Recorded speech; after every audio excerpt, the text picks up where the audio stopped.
Hello everyone. आज हम लोग सॉल्व करेंगे एक्सरसाइज 8.2 का क्वेश्चन 4।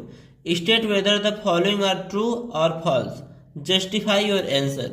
इसमें टोटल 5 पार्ट हैं और आपको बताना है कौन सा ट्रू है और कौन सा फॉल्स है। अब आते हैं इसके फर्स्ट पार्ट पे।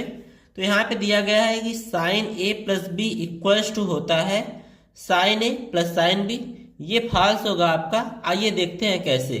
तो मान लीजिए, हम मान लेते हैं कि जो एंगल ए है वो है आपका 30 डिग्री और जो एंगल बी है वो मान लीजिए 60 डिग्री है।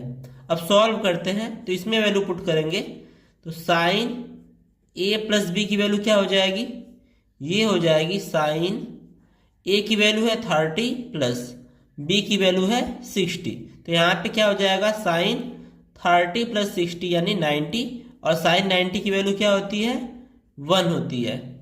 अब यहाँ पे sign A plus sine B है तो यहाँ पे वैल्यू पुट करेंगे तो साइन ए की जगह पे क्या लिखेंगे 30 डिग्री प्लस साइन बी की जगह पे क्या लिखेंगे 60 डिग्री।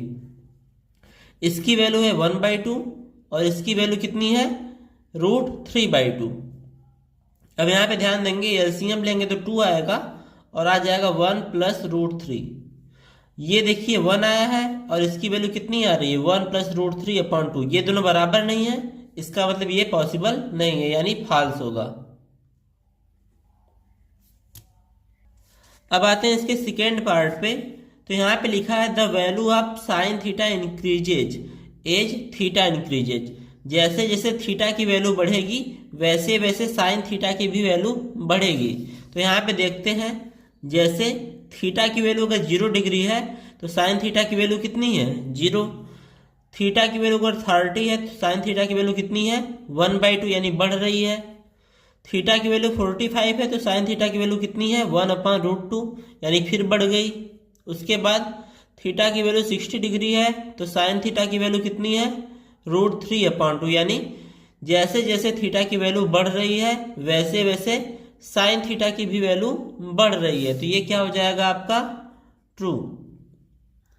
नेक्स्ट आपको दिया है the value of cos theta increases as theta increases. इसमें लिखा है कि जैसे जैसे थीटा की वैल्यू बढ़ेगी वैसे ही कॉस थीटा की वैल्यू भी बढ़ेगी।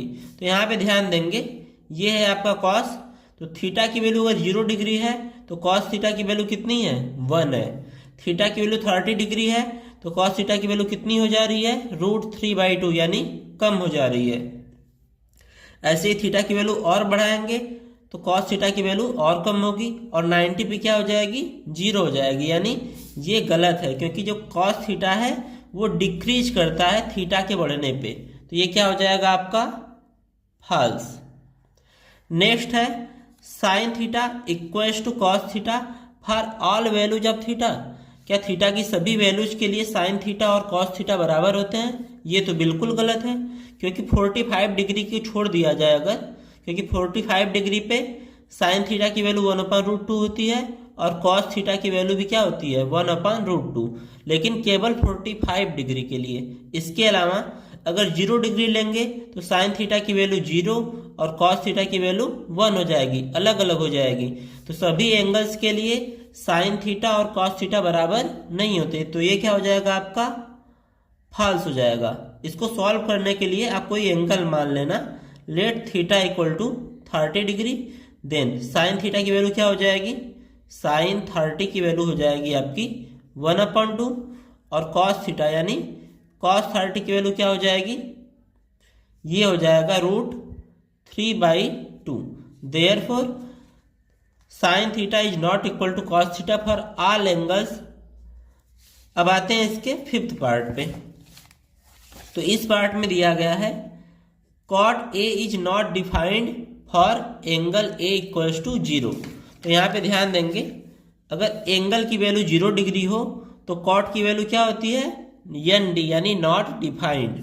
तो ये क्या हो जाएगा आपका ट्रू हो जाएगा क्योंकि 0 डिग्री पे कॉट थीटा की वैल्यू होती है नॉट डिफाइंड।